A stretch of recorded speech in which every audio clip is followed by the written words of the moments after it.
करना ना, सबसे पहले मेरी पत्नी ने मेरे को रुका, रुक जाओ बहुत ज्यादा काम कर रहे हो, क्यों रात में सो नहीं रहे हो? उन्होंने कहा मैडम नींद नहीं लग रही है क्योंकि मैंने बहुत बड़ा सपना देखा है। उन्होंने मेरे सारे सपने की लिस्ट को रात में फाड़ दिया।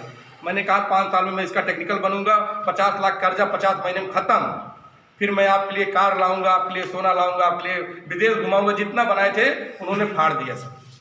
अब मेरे गुरुजी बोले थे सबसे पंगा लेकर लेना, लेकिन अपनी घरवाली से, धर्मपत्नी से पंगा।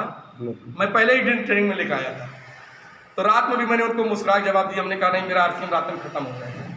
सर क्या लगता है अगर विवाद कर लेते तो क्या हम आरसीएम कर पाते?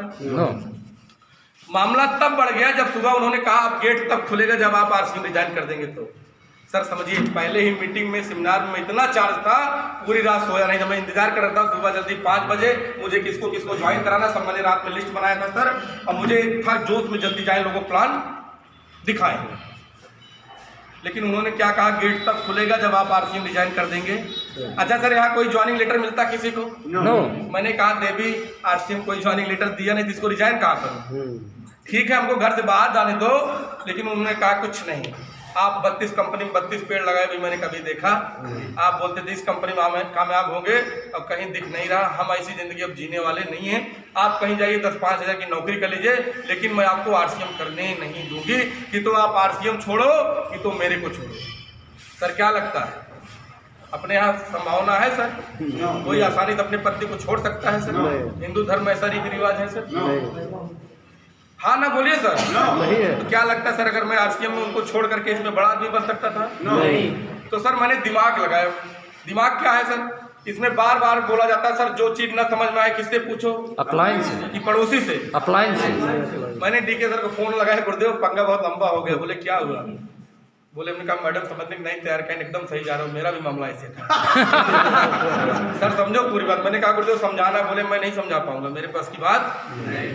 तो बोले हमने कहा गुरुदेव होगा कैसे? बोले मैं संतोष पाठक सर से बात करता हूँ। सर वहाँ फोन किए, संतोष पाठक बोले अभी मैं नया हूँ, मैं भी इसको समझा पा। फिर उन्होंने फोन किया सर रमेश प्रजापति सर जी को। रमेश प्रजापति सर बोले सर मैं महिलाओं से बहुत दूर रहता हूँ। रियल बोलता हूँ सर, झूठ नहीं बोलता हूँ। लेकिन सर ने कहा एक मंत्र देता हूँ, सुरेश यादव सर के लिए ताली बजा दीजिए सर। रियल बोलता हूँ सर। अगर इस बिजनेस में मैं सबसे ज्यादा किसी से रिलेट हुआ था उस समय जब इनकम देखा था, रिस्पेक्टेड हमारे सुरेश यादव सर उस समय टेक्निकल अचीवर थे। जब मैं सर को देख करके 4 लोग ताली बजा ली। मैंने कहा आपका शिष्य बहुत बेतुका फंस चुका है। अब सर मेरे नाम को जानते थे, मेरे को देखे नहीं थे। उनको पता था लड़का बड़ा खतरनाक है, अगर बच गया आरसीएम में इतिहास रचेगा।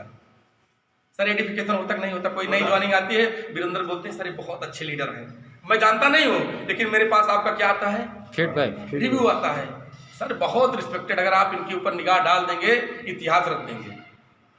बार बार सर फोन करते हैं सर मेरी टीम के ऐसे ऐसे लीडर हैं।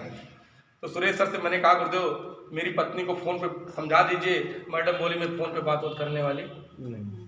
समझो सर मामला गर्म हो तो कोई महिला बात करेगी सीनियर से? रात भर पंगा हो, जिससे घर खाना बनाओ खाना ना खाए हो, तो महिला खाने से बात कर लेगी गुरु से आपसे, तो बोलेंगी गुरु रुक यहाँ मत लाओ, कुछ होने वाला नहीं। तो सर ने कहा 1 हफ्ते टाइम दीजिए सर, मैं 1 हफ्ता लग, क्योंकि मैं सरकारी टीचर हूँ, आसानी से सुल्तानपुर आऊँगा नहीं, 1 हफ्ते बाद ट्रेनिंग मीटिंग में आऊँगा सर। मैंने किसी तरह मैडम सरेंडर किया, मैडम मैं दुकान पे जा रहा हूँ, दुकान गेट खोलिए मैं जाऊँगा दुकान पे।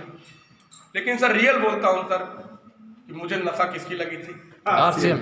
दुकान पे मैं जैसे पहुंचा, मैंने कहा ठीक है भैया मोबाइल मेरा लगाओ चार्जिंग में, स्विच ऑफ करो, मुझे जाना डीके सर के घर।